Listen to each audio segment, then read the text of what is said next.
Olá pessoal, meu nome é Bob. Estou aqui para apresentar a vocês a computação embarcada. Veremos aqui a definição, a história, as características e os exemplos. Para entendermos a computação embarcada, iniciarei contando superficialmente e rapidamente a história do computador e sua evolução. Criado por volta da década de 1940, o computador era voltado apenas para tarefas específicas. Com o passar dos anos, por volta de 1960, começaram a surgir os circuitos integrados, cada vez menores, com o uso de transistores em larga escala. Para darmos início ao nosso entendimento sobre a computação embarcada, vou apresentar dois conceitos a vocês de dois tipos de circuitos.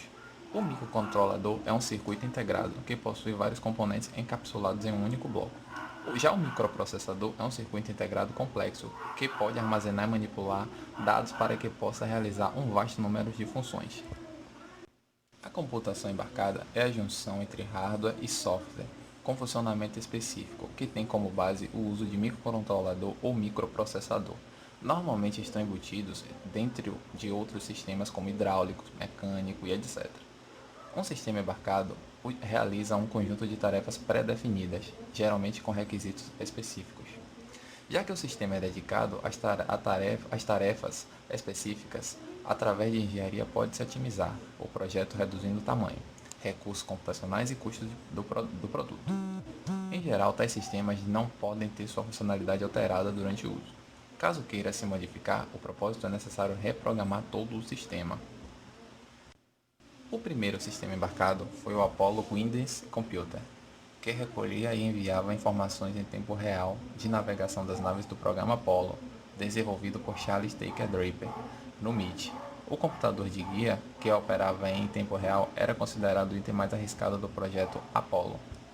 O primeiro sistema embarcado de produção em massa foi o computador guia do míssil nuclear LGM-30, lançado em 1961. Ele possuía um disco rígido para a memória principal.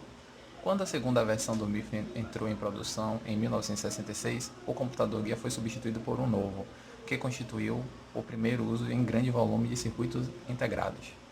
A tecnologia desse projeto reduziu o preço de circuitos integrados como o NAND, de 1.000 para 3 dólares americanos cada, permitindo seu uso em sistemas comerciais. Desde suas primeiras aplicações na década de 1960, os sistemas embarcados vêm reduzindo seu preço. Também tem havido um aumento no poder de processamento e funcionalidade. Em meados da década de 1960, vários componentes externos foram integrados no mesmo chip do processador, o que resultou em circuitos integrados chamados microcontroladores e na difusão dos sistemas embarcados. Com o custo de microcontroladores menor que $1 americano, tornou-se viável substituir componentes analógicos caros como potenciômetros e capacitores por eletrônica digital controlada por pequenos microcontroladores. No final da década de 1980, os sistemas embarcados já eram a norma ao invés da exceção em dispositivos eletrônicos. As características. A computação embarcada é desenvolvida para uma tarefa específica. Por questões como segurança e usabilidade, alguns inclusive possuem restrições para a computação em tempo real. O software escrito para sistemas embarcados é muitas vezes chamado firmware e armazenado em uma memória ROM ou memória flash, ao invés de um disco rígido. Por vezes, o sistema também é executado com recursos computacionais limitados, sem teclado, sem tela e com pouca memória. As interfaces do utilizador. Da computação embarcada, podem possuir desde nenhuma interface do utilizador, dedicado somente a uma tarefa, a uma interface de utilizador completa, similar dos sistemas operacionais desktop. Sistemas mais simples utilizam botões LED ou telas bastante limitadas, geralmente mostrando somente números ou uma fila pequena de caracteres.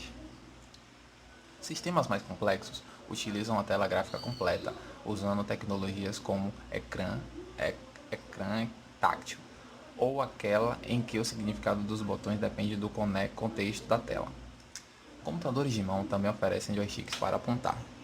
O surgimento da World Wide Web forneceu aos desenvolvedores de sistemas embarcados a possibilidade de fornecer uma interface web através de uma conexão por rede.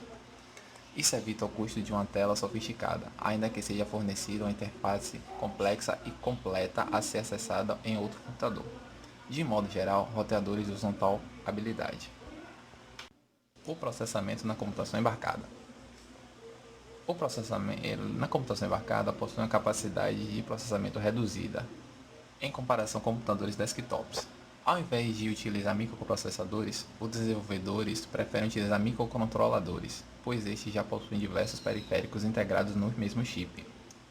Outra diferença é a variedade de arquiteturas disponíveis, tais como ARM, MIPS, Codefire 68K, PowerPC, x86, PIC 8051, Atmel, AVR, Renesas. Contrasta com o mercado de computadores pessoais, é limitado a somente algumas arquiteturas. Os periféricos da computação embarcada. Eles comunicam-se com meios externos através de periféricos. Estes periféricos podem ser combinados com o processador, como no caso dos sistemas microcontrolados ou associados no sistema. Disponibilidade de sistemas embarcados residem em máquinas que espera-se possam trabalhar continuamente por anos, ininterruptamente, e que possam por vezes recuperar-se sozinhas após erros. Portanto, o software é geralmente desenvolvido e testado mais cuidadosamente do que em computadores pessoais. A recuperação de erros pode ser atingida com técnicas como a Watchdog Timer, que reinicia o sistema a menos que o software notifique periodicamente que está funcionando corretamente. Depois de ter apresentado a vocês a teoria, gostaria de mostrar exemplos da computação embarcada em nosso cotidiano. Podemos acompanhar que no nosso ambiente existem vários tipos de equipamentos, como o projetor, forno micro-ondas, a Smart TV, o smartphone, a calculadora, um multifuncional, a urna eletrônica e um roteador wireless. Na nossa Smart TV, deixei um vídeo sobre a computação embarcada desenvolvida para carros, rodando, e vocês também terão acesso por o link deixado no nosso slide. Assim encerro essa nossa apresentação, espero que vocês tenham gostado e aprendido sobre a computação embarcada. Até a próxima, galera!